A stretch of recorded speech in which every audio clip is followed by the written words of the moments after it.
सुनते हैं क्या आप? तो नोट्स बना रहे हैं?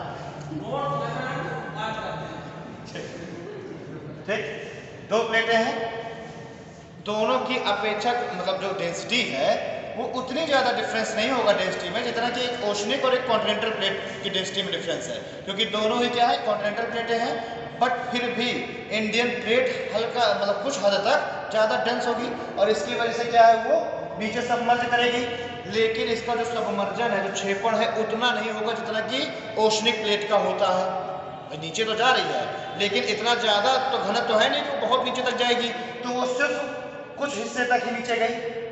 मतलब कि बेनियोफ जोन है यहाँ पर, यहाँ पे है सपोज दैट बेनियोफ जोन, मतलब कि यहाँ का टेम्परेचर है भाई 900 डिग्री सेल्सियस 1000 डिग्री सेल्सियस, जितने टेम्परेचर की आवश्यकता है प्लेट को पिघलने के लिए।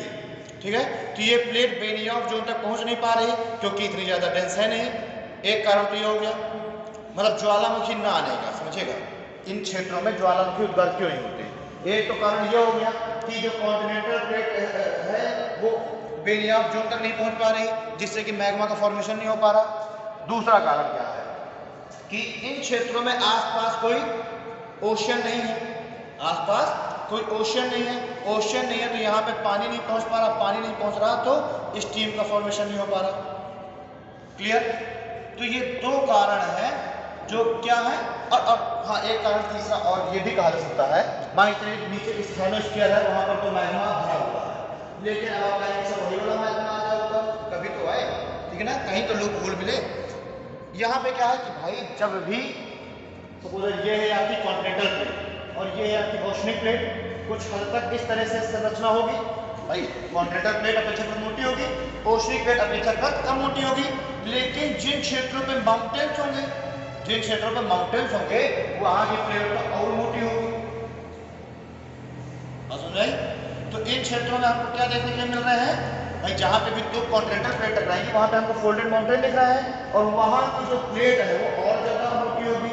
अब इतनी मोटी होगी प्लेट तो नीचे का जो स्टेनोस्फीयर का जो मैग्मा है वो भी नहीं तोड़ पाएगा इसे। ठीक, फिर भी शायद कहीं ना कहीं दरारों से उद्भेदन कर दे, लेकिन जो रही सही असर है वो नहीं पूरी हो पा रही क्योंकि बेनियोफ जोन में नहीं पहुंच पा रही है प्लेट। अगर ये बेनियोफ जोन में पहुंच जाए तो शायद किसी न किसी लूप होल से, किसी न किसी दरार से हल्का फुल्का मैग्मा बाहर निकल ही जाए, लेकिन ये बेनियोफ जोन नहीं पहुंच पा रही। तीसरा और होने में जो होगा कि पानी भी नहीं पहुंच पा रहा। ठीक है, तो ये तीनों कंडीशन है जिनकी वजह से हम क्या देख रहे हैं कि हमारे जो हिमालयी जो क्षेत्र है, हमारे जो ट्रांस हिमालय का जो क्षेत्र है जहाँ दो प्लेटें टकरा रही हैं वहाँ पर भूकंप तो आ रहे हैं।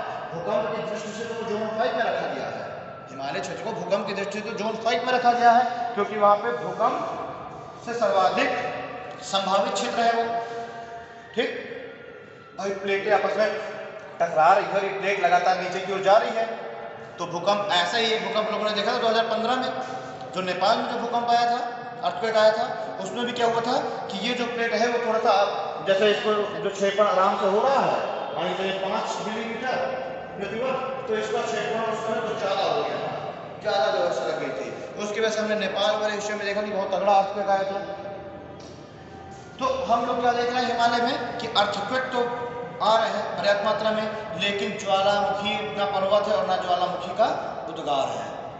ठीक, तो आप लोग क्या निष्कर्ष में पहुंचेंगे कि जहां पे दो कॉन्टिनेंटल प्लेट टकराएंगी, जहां पे दो कॉन्टिनेंटल प्लेटों का मूवमेंट हो रहा है, कन्वर्जन हो रहा है, वो क्षेत्र ज्वालामुखी के लिए बहुत ही कम मतलब मायने रखते हैं। वहां पे ज्वालामुखी उद्गार बहुत ही मतलब मामूली का भी है, एक आध दो एक्शन में जो अगर हो जाए तो हो जाए, ठीक है ना, लेकिन वो ज्वालामुखी के लिए सर्वाधिक कम संभावित क्षेत्रों में काउंट किए जाएंगे और सर्वाधिक अधिक संभावित क्षेत्र में कौन से काउंट किए जाएंगे जहां पे दो ओशनिक प्लेटें टकराएंगी। ठीक, जहां पे दो ओशनिक प्लेटें टकराएंगी वो ज्यादा संभावित क्षेत्र है ज्वालामुखी के सर्वाधिक, और सर्वाधिक कम कौन से क्षेत्र है ज्वालामुखी के लिए जहां पे दो कॉन्टिनेंटल प्लेट टकराएंगी। ठीक है ना, चलिए ये हम लोगों ने 3 प्लेट मूवमेंट देख लिए। यही जो 3 प्लेट मूवमेंट अभी हमने देखे, conversion plate movement, conversion plate movement, इनको हम लोग क्या कहते हैं, विनाशात्मक प्लेट किनारा। इन्हीं तीनों को हम क्या बोलेंगे, विनाशात्मक प्लेट किनारा या डिस्ट्रक्टिव प्लेट मार्जिन। भाई वो थी कंस्ट्रक्टिव प्लेट मार्जिन, जब डाइवर्जन हो रहा है, प्लेटें दूर जा रही हैं, नीचे से मैग्मा ऊपर आकर के और जम जा रहा है। ठीक, तो नई क्रस्ट का हमको निर्माण देखने के लिए मिल रहा है। नई क्रस्ट मिल रही है, उन्हीं में क्या हो रहा है, छोटे छोटे आइलैंड बन जा रहे हैं, जैसे कि हमारे जापान द्वीप समूह वगैरह। ठीक, ये सारे क्या उसी तरह के नई क्रस्ट के ऊपर बने हुए स्थित हैं, उसमें नई क्रस्ट मिल रही है। तो हमने क्या कहा, रचनात्मक प्लेट किनारा कहा। और इन तीन में जो कन्वर्जन प्लेट मूवमेंट हुए थे, तीन जो हमने देखे, इसमें क्या हो रहा है, बन तो कोई नई क्रस्ट रही नहीं है, ऊपर से जो हमारी क्रस्ट है, जो हमारा क्या है लिथोस्फीयर है, वो और नीचे चला जा रहा है क्रस्ट, तो हमारे क्रस्ट का एक तरह से क्षय हो रहा है, हमारे क्रस्ट की क्या है, हानि हो रही है। तो इसको हम लोग क्या बोलेंगे, इन तीनों को विनाशात्मक प्लेट किनारा रखें। चलिए आगे।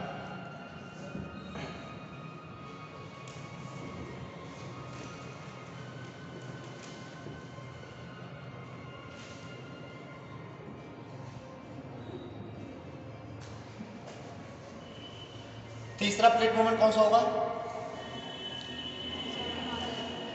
Parallel plate.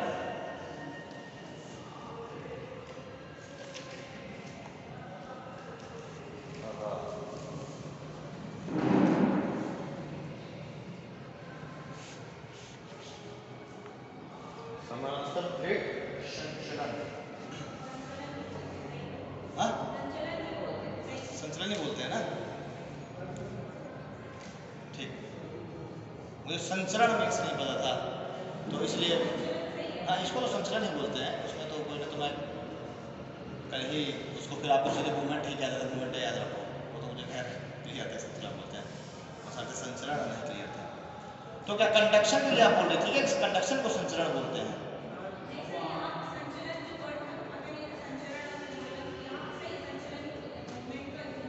अच्छा, संचरण कौन कल कह रहा था कि कंडक्शन को संचरण बोलते हैं, यानी हीट के ट्रांसफर को। भाई कल किसी ने मुझे बोला कि एक मॉलिक्यूल से दूसरे मॉलिक्यूल को एनर्जी जब पहुंचती है, देखिए कंडक्शन कन्वेक्शन में भी बारीक सा फर्क होता है। क्या फर्क होता है कंडक्शन और कन्वेक्शन में?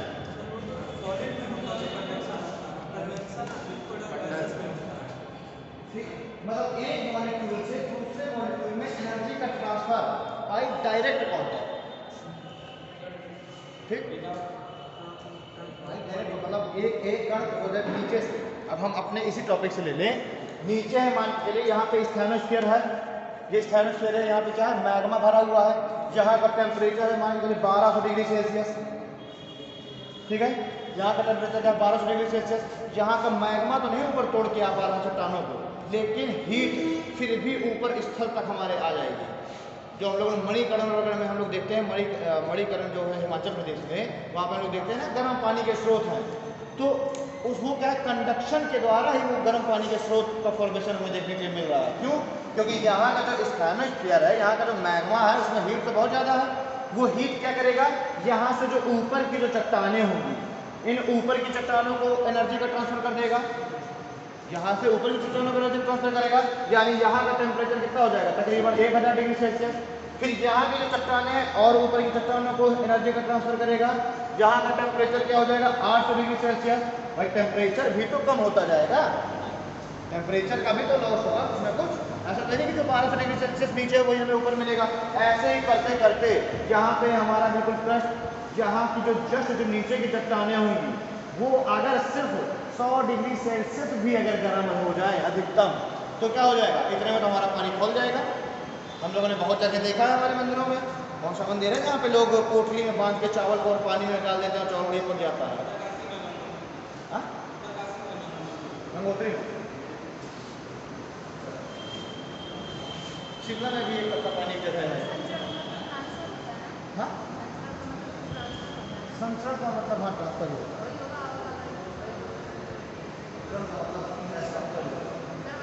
हाँ तो वही होगा।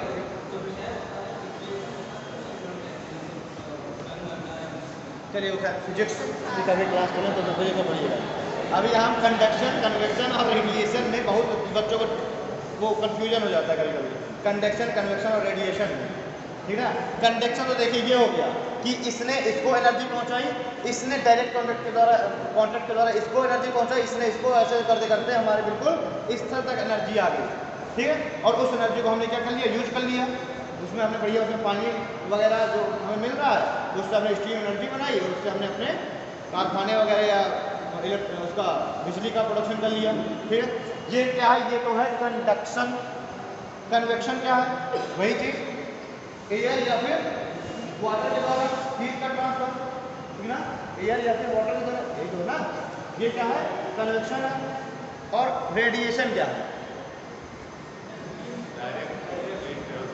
डायरेक्ट ट्रांसफर कैसे, इलेक्ट्रोमैग्नेटिक वेव्स के द्वारा हीट का ट्रांसफर।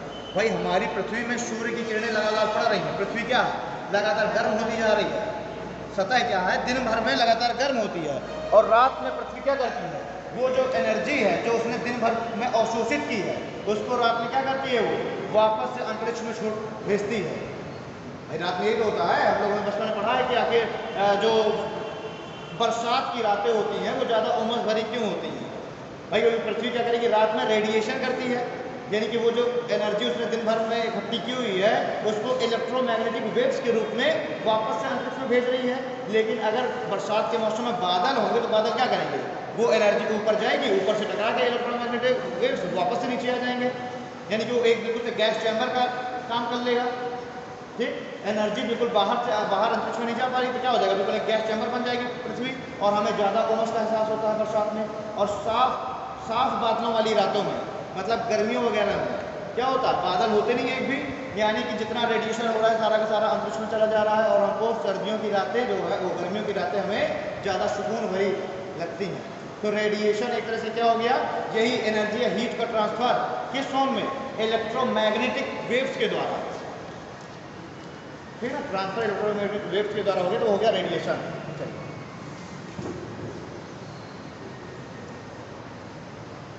समानांतर प्लेट संचलन देखेंगे हम, पैरेलल प्लेट मूवमेंट। मान लीजिए ये एक प्लेट है, एक प्लेट ये है, ठीक। अब इसको ऐसा समझिएगा कि हम बोर्ड को ऐसे कर दिया था, तो इस तरह से डायग्राम बना हुआ है, ये ना, बोर्ड को अगर हम लोग ऐसा कर देते हैं, एक प्लेट ये, एक प्लेट ये है, इन्हीं के पैरेलल एक प्लेट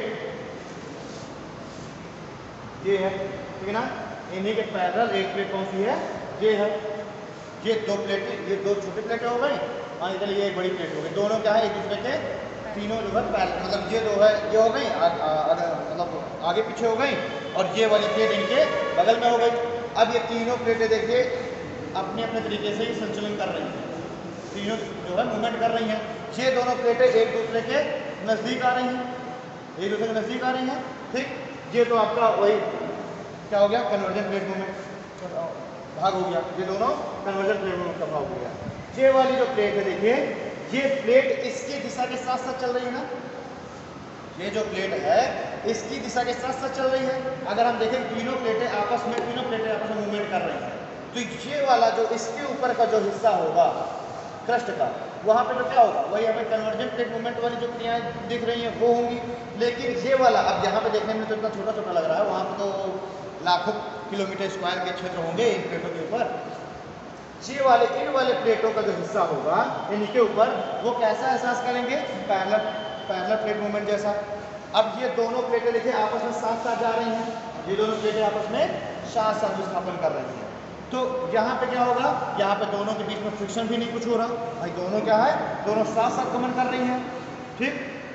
अगर हल्का फुल्का फ्रिक्शन उत्पन्न भी होगा तो किस वजह से होगा, दोनों की स्पीड में वेरिएशन के कारण। ये मान लीजिए चल रही है हर साल 3 सेंटीमीटर चल रही है, ये 2 सेंटीमीटर चल रही है, तो हल्का सा जो स्पीड में जो अंतर होगा उसकी वजह से हल्के फुल्के भूकंप आएंगे, हल्के फुल्के भूकंप आएंगे इन दोनों प्लेटों के इस मार्जिन पर, इन दोनों प्लेटों के इस मार्जिन पर, क्योंकि दोनों एक ही दिशा में चल रही हैं, बस उनकी स्पीड में वेरिएशन के कारण हल्के फुल्के भूकंप आएंगे। और ये वाला प्लेट मोमेंट है, ये वाला हिस्सा ये एक दूसरे के बिल्कुल अपोजिट चल रहा है, ठीक है ना। ये प्लेट आगे की ओर बढ़ रही है और ये प्लेट उसके अपोजिट बढ़ रही है, यानी इस हिस्से में क्या है, बहुत बढ़िया से फ्रिक्शन उत्पन्न होगा। इस हिस्से में क्या होगा, फ्रिक्शन ज़्यादा उत्पन्न होगा ना, और वही फ्रिक्शन उत्पन्न होने के कारण क्या हो जाएगा, यहाँ पे थोड़ा सा ज़्यादा स्ट्रॉन्ग अर्थक्वेक आएंगे, ठीक ना, स्ट्रॉन्ग जो है अर्थक्वेक आ जाएंगे यहाँ पर।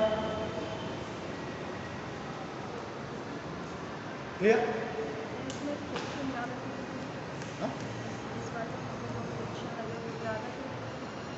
इन दोनों में भाई, इनके दोनों जो वो है मूवमेंट है दोनों अपोजिट डायरेक्शन में हो रहा है ना, नहीं समझ में आ रही बात भाई। अब सपोज है ये दो प्लेटें हैं, ये दोनों ही ऐसे आगे चल रही है, दोनों ही आगे की ओर चल रही है ना भाई, ये देखिए दोनों आगे की ओर एक साथ चल रही हैं, एक ही दिशा में दोनों चल रही हैं। जब दोनों एक ही दिशा में चल रही हैं तो इनके बीच में फ्रिक्शन कम होगा, समझिए इस बात को।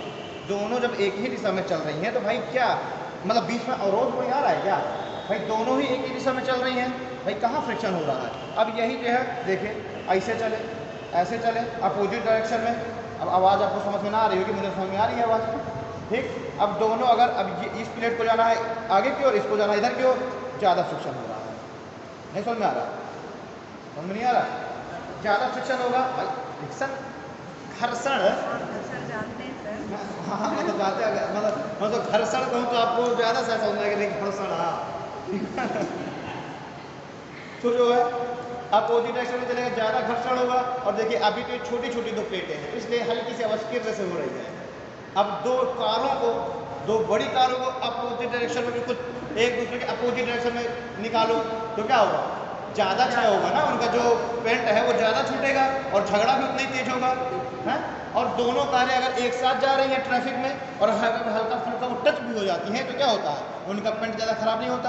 अगर वो एक ही दिशा में जा रहे हैं और आपस में अगर फट भी जाती है तो क्या होता है, ज़्यादा पेंट खराब नहीं होता, ऐसे आराम से निकल जाती है, फिर अलग हो जाती है, ठीक। और वहीं अगर अपोजिट डायरेक्शन में आ रही है तो क्या पूरा से को मारे फिर पेंट उछाले चला जाएगा, समझ में आया। और वही जो हल्की सी खेलने की आवाज़ है, यही जब ये बड़ी प्लेटें टकराती है तो भूकंप का रूप ले लेते हैं, क्लियर, ठीक।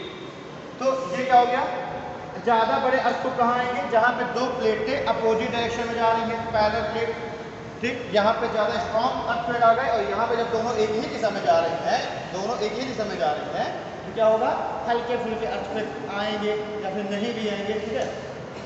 चलिए अच्छा, इसी को हम लोग क्या बोलते हैं, जो समानांतर प्लेट मूवमेंट है, इसी को हम लोग क्या बोलते हैं, संरक्षी प्लेट किनारा।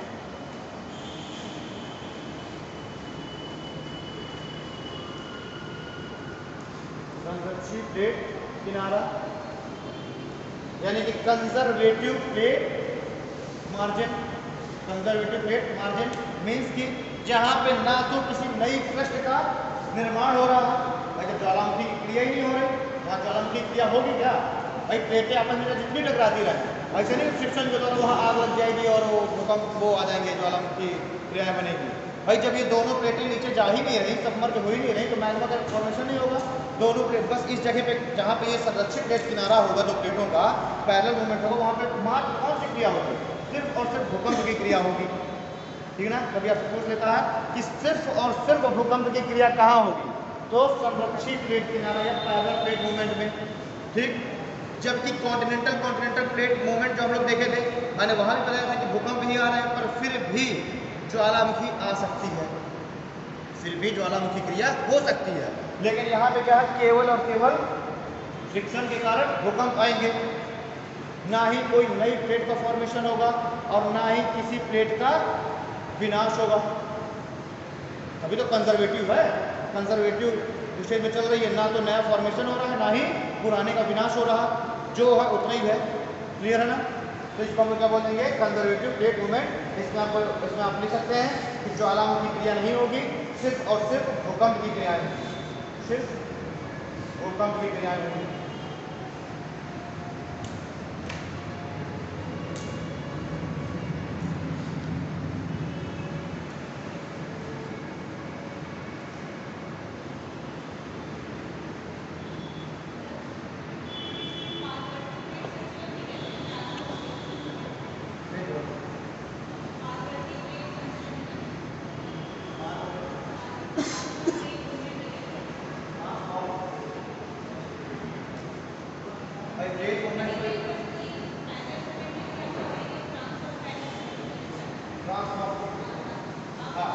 कुछ हिस्से देखिए, जब ये ट्रांसफॉर्म प्लेट मूवमेंट होता है तो उन्हीं की वजह से जो हम लोग देखते हैं रिफ्ट वैलीज वगैरह सपाटी होती है ना, जो वर्टिकल मूवमेंट होता है।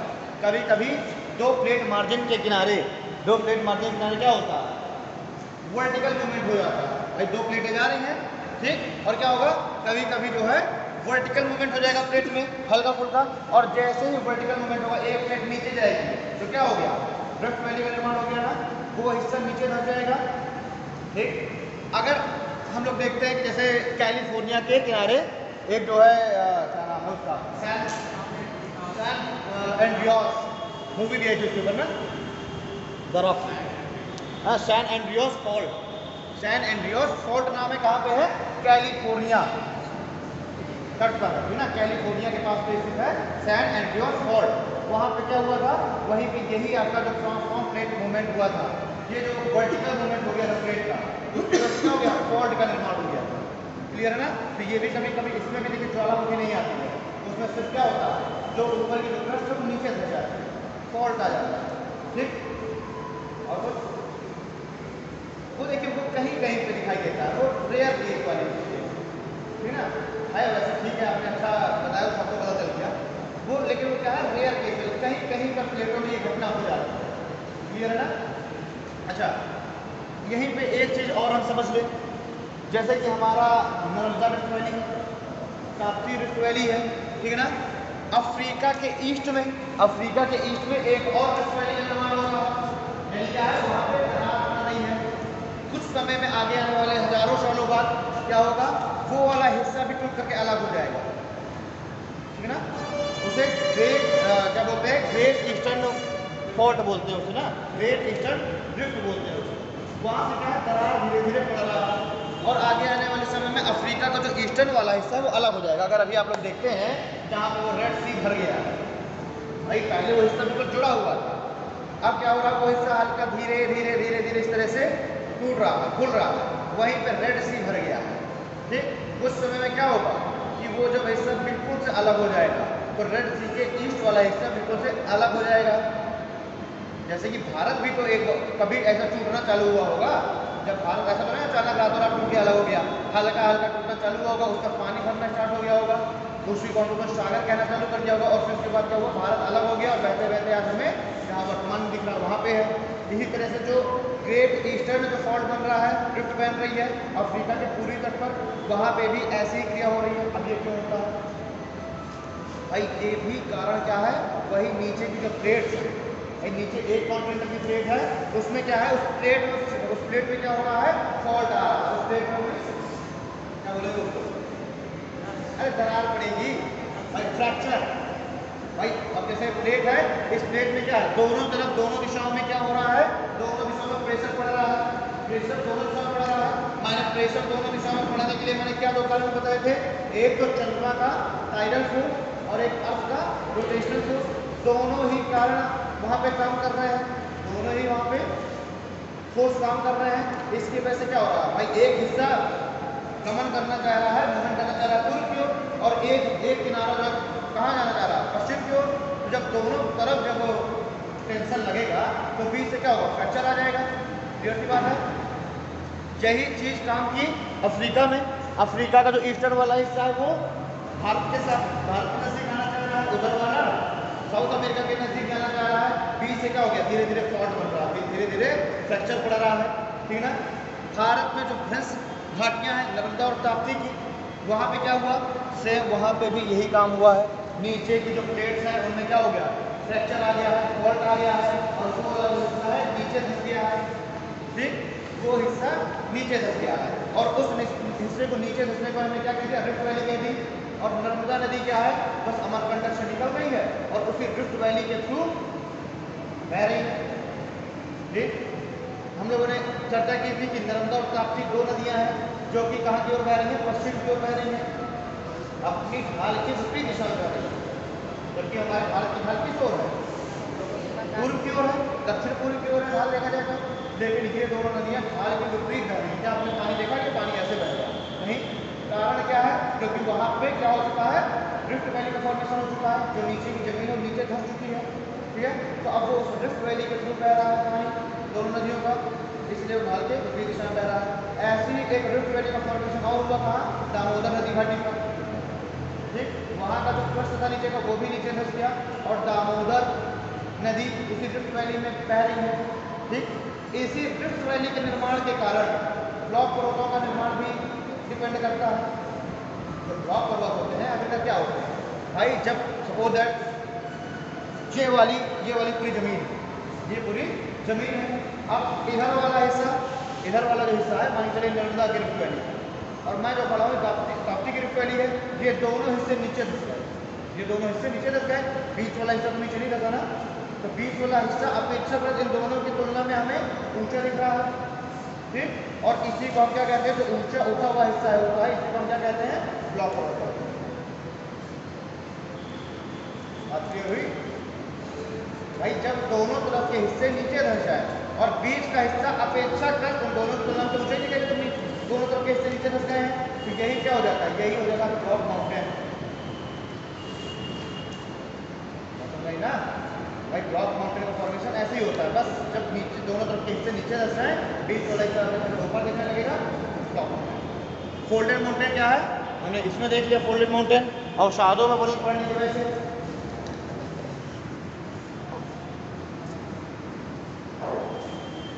ठीक है। प्लेट विवर्तनिकी मेरे ख्याल से continental plate theory I think complete हो चुकी है, उसमें और कुछ है नहीं। अब जब भी हमें अगली बार मौका मिल जाएगा, हम लोग पढ़ेंगे पृथ्वी की आंतरिक संरचना। अगर देखते हैं हम लोग 3 topic, continental plate theory, plate tectonic और इंटरनल स्ट्रक्चर ऑफ अर्थ, ये तीनों ही बैकबोन है हमारी जियोग्राफी की। अगर हमको जियोग्राफी को समझना है कि कैसे आखिरकार स्थलाकृतियों का निर्माण हुआ, कैसे ये सारी क्रियाएं हो रही हैं अर्थ की या ज्वालामुखी वगैरह की, तो हमको क्या समझना, इन तीनों टॉपिक को समझना बेहद जरूरी है। पृथ्वी की आंतरिक संरचना को, भाई जब हम पृथ्वी की आंतरिक संरचना समझेंगे तभी तो हमें पता चलेगा कि किस स्तर पे कौन सी चट्टानें हैं या कौन सी स्टेज में है, इस आखिरकार मैग्मा कहाँ से बाहर आ रहा है। ये सारी चीजें हम तभी समझेंगे जब हम इंटरनल स्ट्रक्चर पढ़ेंगे। प्लेट विवर्तनिकी से भी हम लोगों ने काफ़ी चीज़ें देख ली कि भूकंप, अर्थक्वेक वगैरह और ये आपके ज्वालामुखी उद्गार वगैरह कैसे हो रहे हैं, नई क्रस्ट का फॉर्मेशन कैसे हो रहा है, आइलैंड्स कैसे बन रहे हैं, ट्रेंच कैसे बन रहे हैं, ये सारी चीज़ें हमने, इनमें तो कोई कन्फ्यूजन है नहीं ना, ट्रेंच वगैरह में कोई कन्फ्यूजन तो है नहीं, ठीक।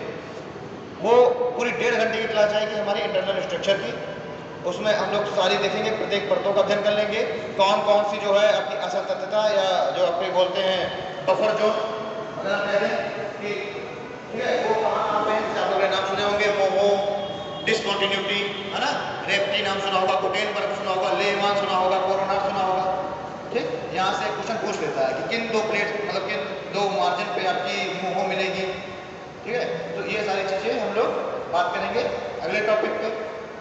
ये भी बात करेंगे कि आखिरकार हम लोगों ने अध्ययन किनके द्वारा हम निष्कर्ष में पहुंचने की कोशिश की कि पृथ्वी के नीचे की संरचनाएं कैसी हैं। हमने दाब के द्वारा भी अध्ययन करने की कोशिश की, ताप के द्वारा भी हमने जानने की कोशिश की, हाँ, ताप के द्वारा, दाब के द्वारा, घनत्व के द्वारा, इन तीनों से ही हमने पृथ्वी के नीचे की परतों के बारे में जानने की कोशिश की, बट हम सक्सेस नहीं हो पाए, बट हमें पूरी तरीके से सफलता नहीं मिल पाई। कुछ बहुत तो भाई हर एक असफलता के पीछे कुछ ना कुछ तो सीखने के लिए मिलता ही है। भले ये तीनों जो है ताप, दाब और घनत्व, इनके आधार पर हम लोग बिल्कुल फाइनल रिजल्ट पे नहीं पहुंच पाए, लेकिन हमें क्या है स्टेप बाय स्टेप कुछ ना कुछ हमें जानकारी जरूर मिली। घनत्व के बारे में जब हमने अध्ययन किया, घनत्व के आधार पर पृथ्वी के अंदरूनी परतों के बारे में जानने की हमने कोशिश की, तो हमें ये पता चला कि आखिरकार पृथ्वी की किस परत में कितना घनत्व है और घनत्व क्यों बढ़ रहा है। तापमान के द्वारा जब हमने जानने की कोशिश की तो हमें पता चला कि रेडियो एक्टिव जो तत्व है उनका विघटन हो रहा है, जिसकी वजह से नीचे जाने पर तापमान, नीचे जाने पर तापमान क्यों बढ़ रहा है। सीधी सी बात है, जैसे जैसे हम नीचे जाएंगे तो ऊपर की परतों में दाब बढ़ेगा और ऊपरी परतों में दाब बढ़ेगा, जो रेडियो एक्टिव तत्व है उनका विघटन होगा, रेडियो एक्टिव एलिमेंट्स का, और रेडियो एक्टिव एलिमेंट्स का जब विघटन होगा, टूटेंगे तो क्या करेंगे, ऊर्जा विमुक्त करेंगे और उससे हमारा टेम्परेचर बढ़ेगा नीचे की परतों में जाने पे। फिर हमने दाब के द्वारा पढ़ने की कोशिश की, तो हमने इस आधार पर फ्लॉप हो गया कि यार जब जो दाब इतना अधिक होगा, जब हमें ये पता है कि दाब बढ़ने के कारण मेल्टिंग पॉइंट बहुत ज़्यादा बढ़ जाएगा, तो भैया नीचे की जो आपकी आउटर कोर है वो आउटर कोर मेल्टन फॉर्म में क्यों है, तो ये फ्लॉप हो गया भाई। उतने नीचे जाकर के 6000 किलोमीटर गहराई पे जाकर दाब इतना अधिक होना चाहिए कि मॉल्टन फॉर्म में होने ही नहीं चाहिए, ठीक, तो वो भी फ्लॉप हो गया, बट उससे भी हमें सीखने को मिला। फिर हमने सोचा कि चलो क्यों ना हम क्या करें, हम कुछ जो डायरेक्ट सोर्स है, कुछ डायरेक्ट सोर्स है जैसे कि माइंस है, खाने में जमीन में गहराई की जाती है, हमने सोचा क्यों ना हम माइंस के द्वारा हम जानने की कोशिश करें। तो पता चला सबसे गहरी जो खान है वही 4 किलोमीटर गहरी है, इससे ज़्यादा गहरी हम खान ही नहीं खोद पाए। फिर ये वो चलो अगर नहीं खोद पाए तो हम ही क्यों ना खोदें, कोई एक गहरा गड्ढा खोदें, उससे फिर हम जो है अपने कुछ रोबोट वगैरह भेजेंगे उपकरण और वो हमें बता देगा कौन सी परत किस स्टेज में है, कौन कौन से एलिमेंट है। हमने उसका भी प्रयास किया। हमने क्या किया, रशिया के आर्कटिक क्षेत्र में जो आर्कटिक वाला जो आर्कटिक वो है उसमें क्या है, रशिया वहाँ विस्तृत है, हमें पता है कि रशिया क्या है, हमारे बिल्कुल नदर्न पोर्शन पे रशिया का विस्तार है। हमने क्या किया, आर्कटिक क्षेत्र में एक जगह थी कोला क्षेत्र, वहाँ पे हमने एक गड्ढा खोदना चालू किया, ठीक ना, एक गड्ढा हमने खोदना चालू किया और वो गड्ढा कितना खोद पाए, 12 किलोमीटर खोद पाए केवल। वैज्ञानिकों की हालत खराब हो गई केवल 12 किलोमीटर खोदने में, और उनको खोदना कितना था, 6371 किलोमीटर। तो इसके 6371 के कंपेरिजन में 12 किलोमीटर नगण्य है, ठीक ना। तो वैज्ञानिकों ने खोदना स्टार्ट तो बड़े उत्साह के साथ किया, 12 किलोमीटर तक जाते जाते उनके सारे उपकरण फेल हो गए और उनकी जो है जो उनकी बिल्कुल से नया बिल्कुल ये था कि हम खोदेंगे उनका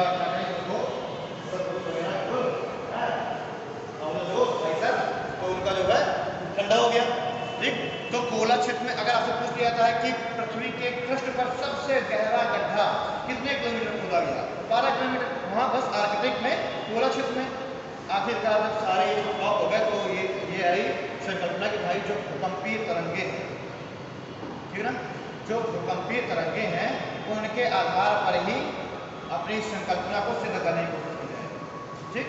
तो अभी प्रेजेंट टाइम में जो सबसे सर्वमान्य जो टेक्निक है वो है भूकंपीय तरंगों के आधार पर, सीस्मिक वेव्स के आधार पर पृथ्वी की आंतरिक संरचनाओं का अध्ययन करने की हमने कोशिश की है। अगर आपसे कह देता है कि सबसे सर्वमान्य अवधारणा कौन सी है, सबसे सर्वमान्य परिभाषा कौन सी है, टेक्निक कौन सी है, तो हम क्या बताएंगे, सीस्मिक वेव्स। क्लियर है, इतना टेंशन में क्या बैठे, नाम क्या आपका, दीपिका। अभी तक मुझे एक ही लोग का नाम याद हो रहा है, थोड़ा सा नहीं इसके बाद। क्लियर। अच्छा, हम लोगों ने और भी कोशिश की, हमने कहा कि भाई जो उल्का पिंड है, उल्का पिंड जिन जिन मटेरियल के बने हुए जैसे बने हैं, तो हमारी पृथ्वी भी एक तरह से उल्का पिंड ही रही थी पहले, ठीक। तो हमने कहा कि भाई हम उल्का पिंड के द्वारा हम निष्कर्ष पर पहुंचे, तो हमने उल्का पिंडों का भी हमने अध्ययन किया, उससे भी हमें कोई जो है खास वो नहीं मिला, सोल्यूशन नहीं मिला, ठीक है ना, ठीक। इतने आधारों पर हमने क्या किया, खोजने की कोशिश की, नहीं मिला, लेकिन सीस्मिक वेव्स के आधार पर हम पहुंचे हम डिसीजन तक। फिर पी, एस और एल वेव्स आए, आप लोगों को पता है तीनों क्या है, सीस्मिक वेव्स हैं। इन तीनों पी, एस और एल वेव्स के आधार पर हमने जानने की कोशिश की।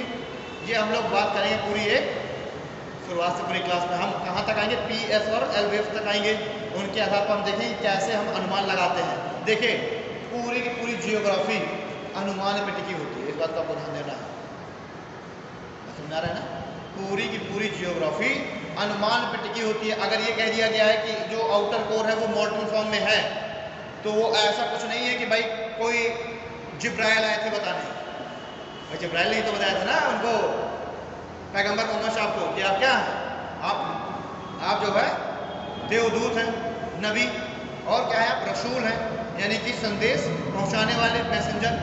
जिब्राइल तो ऐसा कोई नहीं है कि जिब्राइल आए थे उन्होंने बताया था, हमने क्या किया, अनुमान लगाया सीस्मिक वेव्स के आधार पर, ठीक है। अपने पास अभी 15 मिनट है, मैं आज मिडिवल हिस्ट्री की इस्लाम के उदय को आज हम लोग 15 मिनट में डिस्कस करते हैं।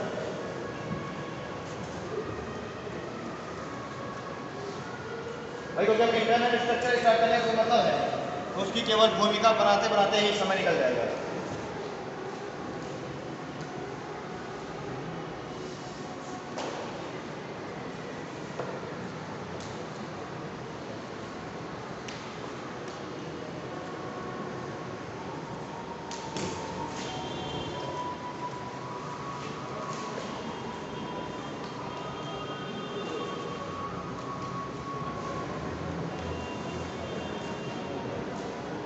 Medieval history. ठीक, जब हम लोग मिडाइवल हिस्ट्री की हम लोग स्टार्टिंग करते हैं तो हमें सबसे पहले हमको जानने की आवश्यकता है, सबसे पहले हमको क्या जानने की आवश्यकता है कि इस्लाम का उदय कैसे हुआ। आखिरकार पूरा का पूरा हमारा मिडाइवल जो हिस्ट्री है वो पूरा का पूरा केंद्रित किस पे है? इस्लाम धर्म के ऊपर, मुस्लिम्स के ऊपर। भाई अगर हम दिल्ली सल्तनत देखेंगे तो वो भी क्या था? मुस्लिमों का था। उसके बाद मुगल काल आया, मुस्लिमों का। काशिम आए, मुस्लिम। गजनवी, गौरी, जो भी आ रहे हैं क्रम से मुस्लिम। यानी कि अगर काशिम अगर आ रहा है वो मुस्लिम है तो हमें सबसे पहले हमें क्या देखने हैं कि आखिरकार जो मुस्लिम धर्म है, पहले तो हमें नहीं दिखता था, आखिर जो मुस्लिम धर्म है उसकी जड़ें कहाँ से जुड़ी हुई हैं। ठीक, मोहम्मद कासिम अगर मुस्लिम है तो आखिरकार वो मुस्लिम कैसे है जी? आखिरकार नए धर्म का उदय कैसे हुआ? ठीक ना, इसकी जड़ें कहाँ से जुड़ी हुई हैं? तो आइए हम लोग उसको देखते हैं। देखिए इस्लाम का उदय, इस्लाम का उदय अगर हम देखेंगे तो सबसे पहले हमको क्या देखना है कि आखिरकार इस्लाम धर्म के फाउंडर कौन थे? ठीक ना, किन्होंने इस्लाम धर्म का निर्माण किया? इस्लाम, आखिरकार इस्लाम ये जो वर्ड आया ये कहाँ से उत्पन्न हुआ? ठीक, तो हम लोग 570 ईस्वी में, 570 ईस्वी में क्या हो रहा है? मदीना में, मक्का में, अरब कंट्री का देश सऊदी अरब का, सऊदी अरब के अंतर्गत है, मक्का में जन्म किसका हो रहा है? पैगंबर मोहम्मद साहब का। पैगंबर मोहम्मद साहब का जन्म हो रहा है कहाँ पे? मक्का में। कब? 570 ईस्वी में। हम लोग माता और पिता का नाम पढ़ा है। इनके पिता का नाम क्या था? अब्दुल्ला नाम था, और माता का नाम था अमीना। अब्दुल्ला और अमीना इनके माता का नाम था। ठीक, 527 जन्म हो रहा है। इनके जन्म से पहले ही, इनका जब जन्म हो रहा है उससे कुछ 1-2 महीने पहले ही इनके पिता की मृत्यु हो जाती है। और जब ये 6 वर्ष की आयु के होते हैं तब इनकी माता अमीना की भी मृत्यु हो जाती है। क्या हुआ?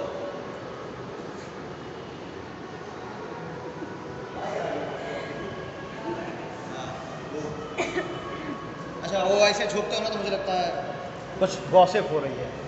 अरे जाते क्या होता है ना, जब आप लोग सिर्फ इधर उधर जाते हैं तो जो सामने व्यक्ति खड़ा होता है उसका कंसंट्रेशन बिगड़ जाता है। ऐसा कुछ नहीं कि मुझे आप लोग के दरबार से कोई समस्या आएगा, करो दरबार, क्या मतलब है? मुझे तो भाई पेमेंट मेरा 1.5 घंटे का मिलना है, मैं तो यहाँ 1.5 घंटे कुर्सी में बैठे रहूँगा ना, मुझे कोई पूछने आने वाला कि आपने क्या पढ़ाया? मैं देख रहे हैं, मैं अपने मन से पढ़ाता हूँ, कोई देखने आने वाला कि मैंने क्या पढ़ाया, कि मैं 1.5 घंटा बैठा रहा, कोई समस्या नहीं है।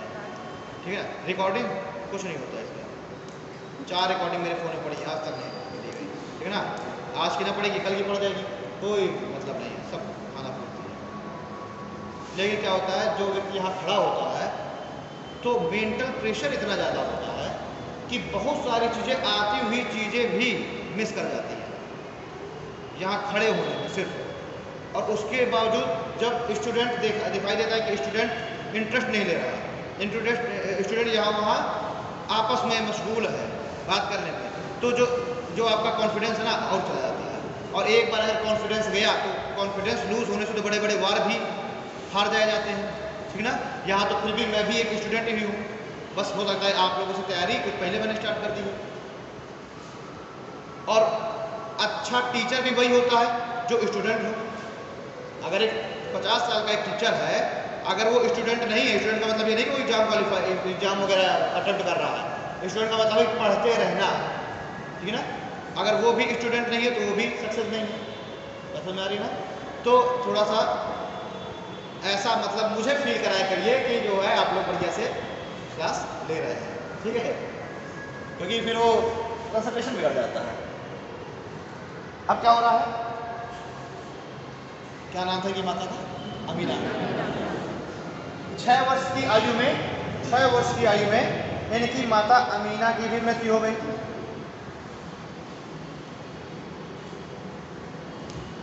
ठीक, अब क्या हो रहा है, जब उनकी माता अमीना की मृत्यु हो गई। अच्छा, ये कुरैश एक कबीला था, इस कुरैश कबीले में इनका जन्म हुआ। कुरैश नामक कबीला था, इसमें इनका जन्म हुआ था। अब इनकी जब माता की भी मृत्यु हो गई तो अब इनका लालन पोषण किसने किया? इनके चाचा ने। ठीक, वो उस कुरैश कबीले के मुखिया हुआ करते थे। चाचा का नाम क्या था यार?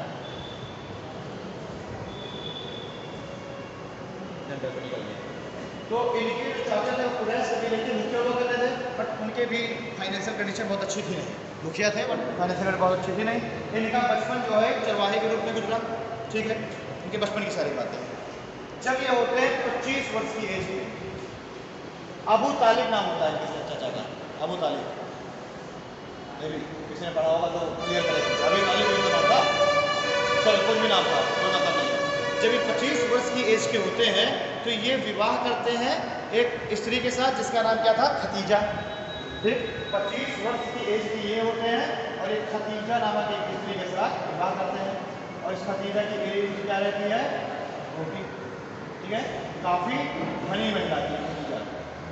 ठीक है, अब इनको जैसे इन्होंने शादी की, इनको तुरंत जो है इनकी रुचि बढ़ने कहाँ लगी? मतलब शादी को पहले से मान सकते हैं, इनकी रुचि जो है धार्मिक कार्यों की ओर बढ़ने लगी। मतलब लोगों को संदेश देना, प्रवचन उपदेश वगैरह देना, तो धार्मिक कार्यों की ओर इनकी रुचि बढ़ने लगी।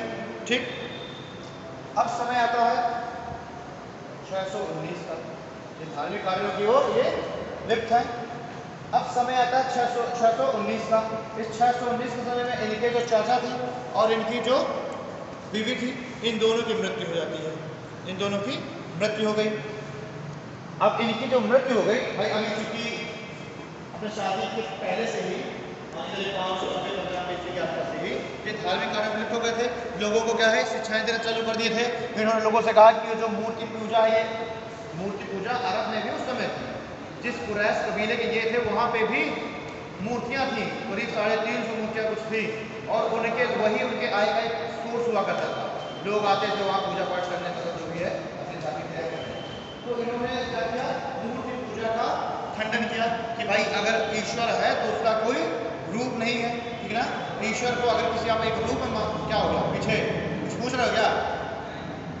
ईश्वर का अगर कोई रूप मान लीजिए, हम कौन सा रूप ईश्वर को दे सकते हैं? क्या ईश्वर पक्षी के रूप में है? क्या ईश्वर पशु के रूप में है? इंसान के रूप में है? नहीं कह सकते। इन्होंने कहा ईश्वर का कोई रूप नहीं मानना। तभी तो इस्लाम धर्म में हम देखते हैं कि अल्लाह का कोई रूप नहीं बताया गया। ठीक, इन्होंने कहा ईश्वर का कोई रूप नहीं होना चाहिए, यानी एक निराकार ईश्वर की उपासना करेंगे। मूर्ति पूजा का इन्होंने खंडन किया। अब जब आप किसी की धार्मिक, अब मान लो मेरी मान्यता है कि मैं मूर्ति पूजा करूंगा, आप मुझे डेली मना कर रहे हो, आखिरकार क्या हो जाएगा? हमारा आपका क्या हो जाएगा? कॉन्फ्लिक्ट हो जाएगा। ठीक है ना।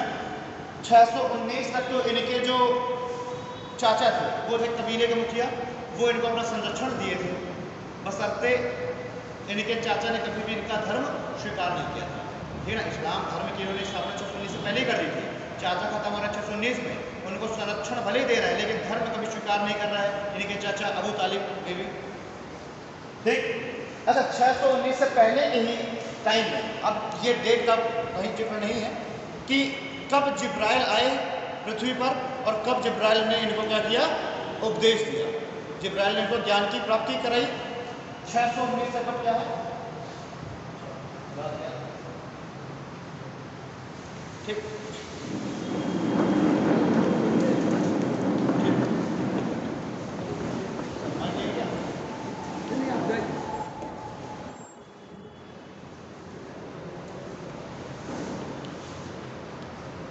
अच्छा कल की तैयारी।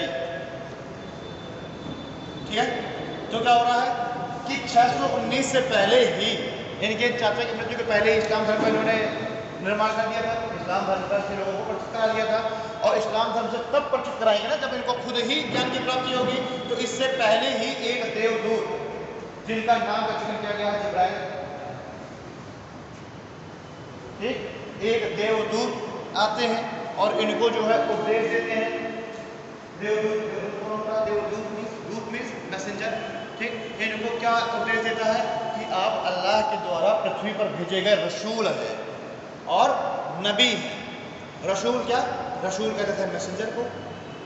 ठीक, नबी कहते थे अल्लाह का प्रतिनिधि। नबी किसे बोलते थे? नबी बोलते थे अल्लाह का प्रतिनिधि, और रसूल क्या हो गया, मैसेंजर। इन्होंने कहा कि आप पृथ्वी पर क्या फर्जी कामों में लगे हुए हैं, आप अल्लाह के द्वारा भेजे गए पृथ्वी पर नबी है, रसूल है। इन्होंने कहा ठीक है सर। इनको ज्ञान की प्राप्ति हो गई, ज्ञान की प्राप्ति हो गई। इन्होंने अपनी जो शिक्षाएं हैं, अपने जो उपदेश है, उनका संकलन कराया, ठीक। और वही जो संकलन, अभी संकलन तो हम देखेंगे कि बाद में मदीना में होता है, जो कुरान के रूप में होगा, मतलब अपनी शिक्षाएं से लोगों को परिचित कराया। और एक धर्म क्या होता है, आखिरकार धर्म आखिरकार है क्या भाई, प्रत्येक धर्म की कोई ना कोई बातें होगी ना, प्रत्येक धर्म की कोई ना कोई शिक्षाएं होगी ना, तो उन्हें शिक्षाओं को ही मानने वाला व्यक्ति, उन्हीं बातों को ही मानने वाला व्यक्ति एक धर्म का अनुयायी मान लिया जाएगा। भाई हिंदू धर्म के जो मानने वाले हैं, वो सभी लोग हिंदू धर्म की उन चीज़ों को एक्सेप्ट करें, वही तो हो जाएगा ना। कोई पंडित जी है, वो आपसे जो चीज़ें बताएंगे कि सत्यनारायण की कथा करिए, हम सभी मानेंगे सत्यनारायण की कथा को, तब तो हम लोग हिंदू हुए। तो इन्होंने जो चीज़ें बताई, उन चीज़ों को जो जो लोग मानने लगे, एक तरह से इनके क्या हो गए, वो इनके फॉलोअर हो गए, ठीक। अब इन्होंने भाई क्योंकि एक नया धर्म लेके आ गए, नई नई लोगों को शिक्षाएं देने लग गए कि भाई मूर्ति पूजा ना करिए, ये ना करिए, वो ना करिए, तो जो मक्का के जो लोग थे वो इनको क्या हो गए, विरोधी हो गए, ठीक है। 619 में जैसे ही इनके चाचा की मृत्यु होती है, तो जो नए खलीफा जो बनते हैं, नए तो इस खलीफा नहीं, नए इस मतलब इस जनजाति के, इस क्षेत्र के जो नए कौन बन रहे हैं, हाँ मतलब प्रमुख बन रहे हैं, वो क्या करेंगे, इनका भाई विरोध तो चल ही रहा है, तो जो नए प्रमुख बनेंगे वो इनको जो है मारने की कोशिश करेंगे। इनको क्या करेंगे, जो भाई इनके फॉलोअर नहीं, वो इनको मारने की कोशिश करेंगे। अब जब इनको ये समझ में आया कि इनकी जान का खतरा है, तो जो है मदीना से भाई इनके कुछ मानने वाले लोग, इनकी जो शिक्षाएं हैं उससे कुछ प्रभावित हो गए थे मदीना वाले भी लोग, तो मदीना के लोगों ने इनको क्या किया, इनवाइट किया, आमंत्रित किया कि सर आपकी जान को क्या है, खतरा है, आमंत्रित किया कि आपकी जान को खतरा है, कहाँ, मक्का में, इसलिए आप आइए मदीना में, और मदीना में ही आप आराम से रहिए, ऐश आराम के साथ रहिए। क्लियर है ना। तो ये जो है 622 ईस्वी में, 622 ईस्वी में ये पैगंबर मोहम्मद साहब 622 ईस्वी में मक्का को छोड़ करके और मदीना चले जाते हैं। 622 ईस्वी में ये मक्का को छोड़ करके और कहाँ चले गए, मदीना चले गए। और कब जा रहे हैं, 622 ईस्वी में। इसी मक्का से इनकी मदीना की जो यात्रा है, मक्का को छोड़ के मदीना जाने की जो यात्रा है, इसी को कहा गया हिजरत।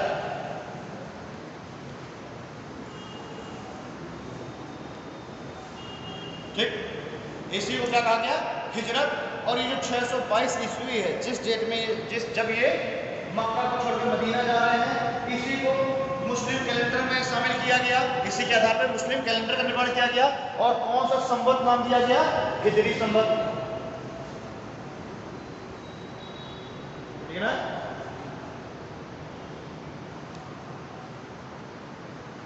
और इसका नाम क्या दिया गया, हिजरी संवत, समझा गया।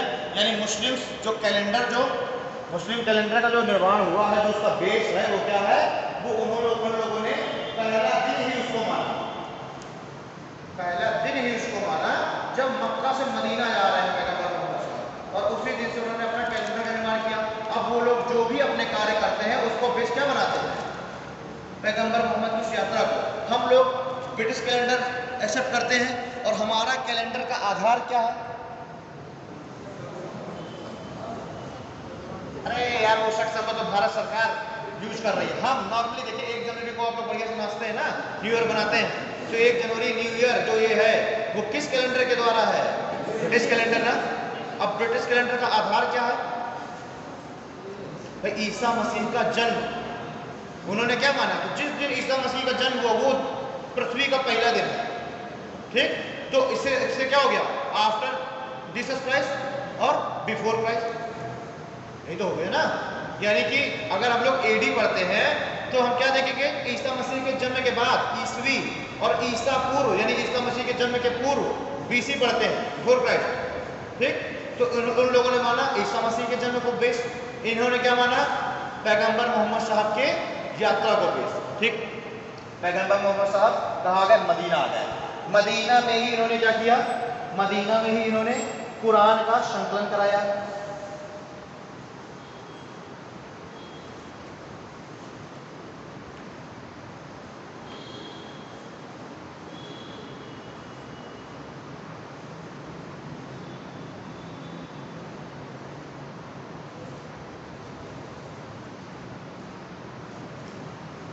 ठीक है ना। कुरान का संकलन कराया गया मदीना में। अब इन्होंने क्या बोल दिया, सभी अपने जो अनुयायी थे, फॉलोअर्स थे, उन्होंने कहा कि कुरान में जो जो बातें लिखी हुई हैं, जो जो बातें कुरान में उल्लेखित है, उसी के अनुसार आपको कार्य करना है। ठीक ना, कुरान में जो जो बातें लिखी हुई है उसी के अनुसार ही आपको कार्य करना है। कुरान में अगर मान के चलिए लिखा गया है कि हमें क्या करना है, हमें हज की यात्रा करनी है, तो हज की अभी आगे हम बात करें क्या क्या चीजें, मतलब हमको, मतलब जो मुस्लिम धर्म का अनुयायी है तो उसको कुरान के अनुसार ही उसको कार्य करना है। ठीक, कुरान का निर्माण हो गया। अब जो है भाई मोहम्मद साहब क्या है, अब मोहम्मद साहब को यहाँ पे धार्मिक शक्ति तो प्राप्त हो चुकी थी, और हम देखेंगे कि जहाँ धार्मिक शक्ति जहाँ केंद्रित हो जाती है वहाँ पर राजनीतिक सत्ता का भी केंद्रीकरण चालू हो जाता है। लोग देखते हैं भाई रोम का, अगर रोम के पोप के खिलाफ अगर क्या हुआ, विद्रोह हुआ, तो क्या धार्मिक सत्ता तो उसके हाथ में केंद्रित हुई, और उसने क्या किया, उसने राजनीतिक सत्ता को भी रेगुलेट कर रहा था, पूरी तरह से राजनीति चल रही थी पोप के द्वारा। ठीक, बाद में क्या हो रहा है, विद्रोह हुआ उसका कि भाई धर्म राजनीति में हस्तक्षेप नहीं करेगा, यही तो उसके कारण था विद्रोह का। यहाँ पे क्या हो रहा है, जब इन्होंने कुरान की स्थापना हो गई, बढ़िया अच्छे खासे इनके फॉलोअर्स हो गए, अब इन्होंने क्या किया कि अब अपने राज्य का विकास किया जाए। अब क्या किया जाए, राज्य का विकास किया जाए। जब राज्य के विकास की बात आई तो इन्होंने 3 युद्ध लड़े, मार्च अप्रैल 624 में इन्होंने युद्ध लड़ा बद्रा का। सब यही के आसपास के क्षेत्र हैं, ना, सऊदी अरेबिया के सारे क्षेत्र हैं। बद्रा का युद्ध लड़ा कब, 624 में, मार्च अप्रैल में। अगला युद्ध इन्होंने लड़ा 625 में, यही अप्रैल के आसपास में, उहूद का युद्ध लड़ा। ठीक, और तीसरा युद्ध इन्होंने लड़ा 626 में तिच का। इनके द्वारा लड़े हुए 3 युद्ध हैं अपने साम्राज्य के विकास हेतु।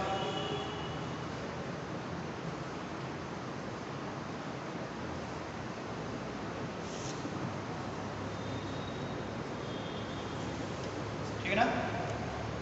इन्होंने क्या किया, किस का युद्ध लड़ा, मतलब प्रत्येक एक के साथ 24, 25, 26, 27 के आसपास का समय है। ठीक है ना, इस एज में इन्होंने क्या लड़ा, किस का युद्ध लड़ा।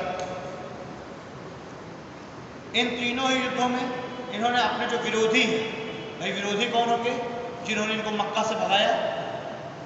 भाई प्रत्येक व्यक्ति, अगर आप भी पैसे वाले हो जाएंगे तो सबसे पहले आप किसको टारगेट करेंगे, आपके 55 के समय में, आपके यंग एज में जो आपके गांव में आपका विरोधी रहा होगा, है ना, आप उससे पहले संघर्ष करना स्टार्ट करेंगे।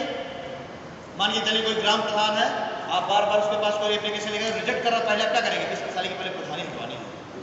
आप या तो आप खुद लड़ेंगे या तो अपने कोई कैंडिडेट उतारेंगे, अगर आपके पास पैसा है। और राजनीति किस पर डिपेंड करती है, इकोनॉमिक राजनीति।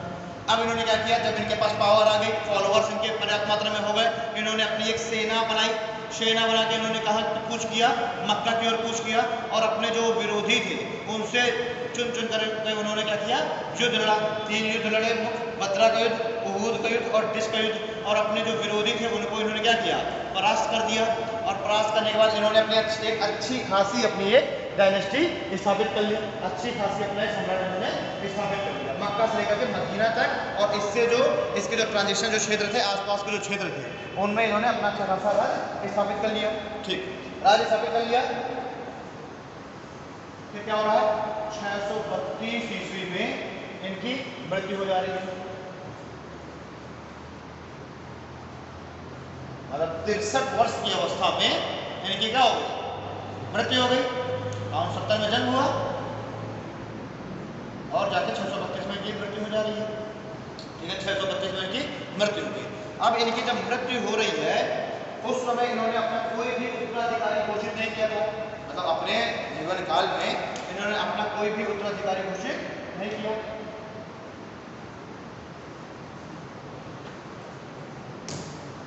अब उत्तराधिकारी घोषित किया नहीं और ये मर गए तो क्या होगा, उत्तराधिकारी के लिए युद्ध होगा।